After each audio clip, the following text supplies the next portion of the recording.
Why am I not retired already? And when should I actually do it? If you're watching this today, I can almost guarantee you've asked yourself those two questions 1,000 times. We stare at our savings, check the calendar, and assume life will magically get better the moment we stop punching the clock. But as an 86-year-old who has watched too many close friends completely ruin their golden years, I'm here to tell you it's a trap. Retirement isn't just about the money.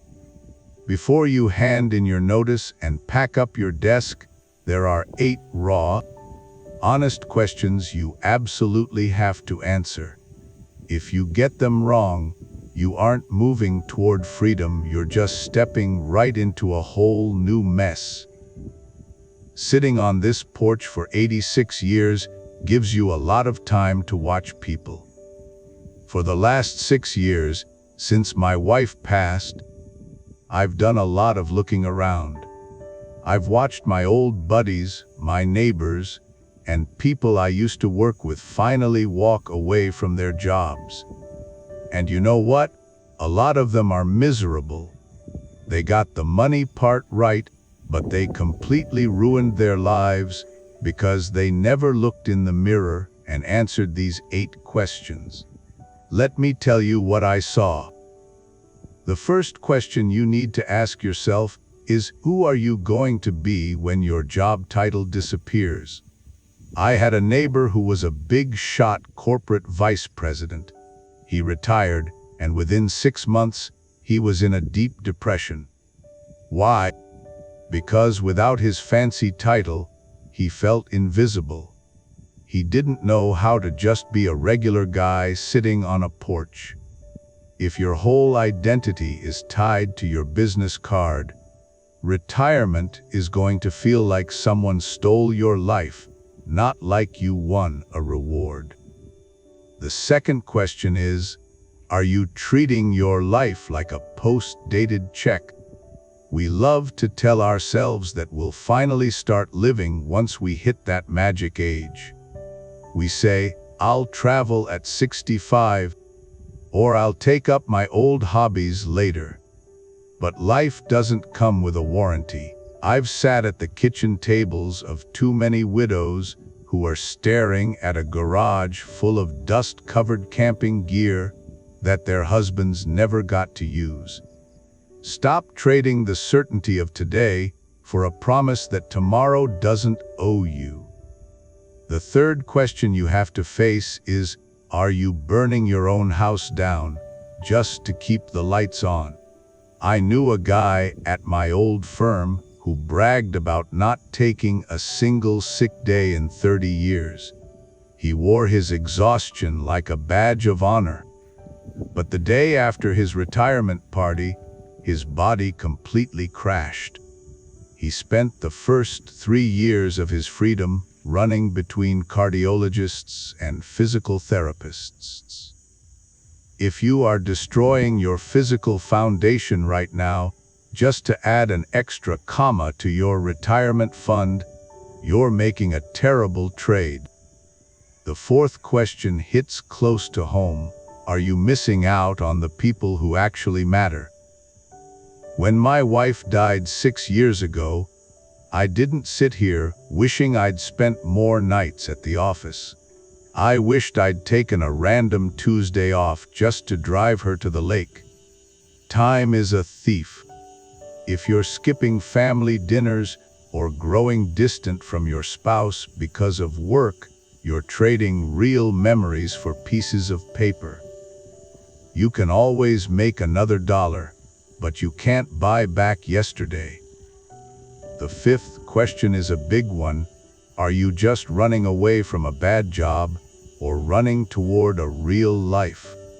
There's a huge difference between escaping a boss you hate and moving towards something you love. I've seen people retire simply because they were exhausted and angry. But when they stopped working, they realized they packed that anger and emptiness right into their suitcases and brought it with them to retirement. If you don't have a vision for what you're running toward, the freedom will drive you crazy. The sixth question is about your daily boundaries. Can you actually cut back your hours at work right now? Most of us suffer from this idea that the office will burn down if we pack up and leave at 5 o'clock. Trust me, it won't. If you love what you do but you're just burnt out, have you tried setting boundaries? Have you asked for part-time? If you haven't even tried to slow down because you're worried about what people think, you are trapping yourself for no reason. The seventh question looks at your future days. Do you actually know how to sit still without feeling guilty? When you pull the plug on a career, you suddenly inherit an extra 2,000 hours of free time a year. And for a lot of hard-working folks, that empty calendar is terrifying. I watched a brilliant engineer retire, and within 3 months, he was completely losing his mind. He was like a high-speed assembly line factory that suddenly got its power cut off. The machines were gone, the noise stopped, and the silence was deafening. If you don't have a mission, a hobby, or a reason to get up before the sun, the quietness of retirement will feel like a prison sentence. The eighth and final question is the reality check. Can you actually afford this without panicking about money? And finally, the math matters. You can be emotionally ready, but if you haven't sat down and checked the numbers, the financial anxiety will ruin your peace of mind. I'm not saying you need to be a millionaire, but don't hand in your notice on a whim or a gut feeling. Get clear on the facts first. Look, if you can look yourself in the mirror right now and answer a solid yes to these 8 questions, then my friend, don't look back.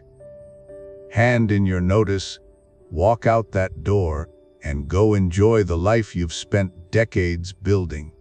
You've earned every single bit of it. But if you answered no to even a couple of them, do yourself a huge favor, take a deep breath, and slow down. Don't rush into a blank space just because you're tired. Use this time right now to get your mind, your health, and your personal life ready, not just your bank account. Money can buy you out of a job, but it can't buy you a meaningful life. That's something you have to figure out for yourself. Thanks for sitting out here on the porch with me today.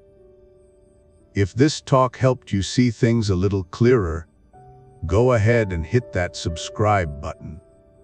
Drop a comment below and let me know which of these questions made you stop and think. Until next time, take care of yourself and don't forget to actually live the days you have left.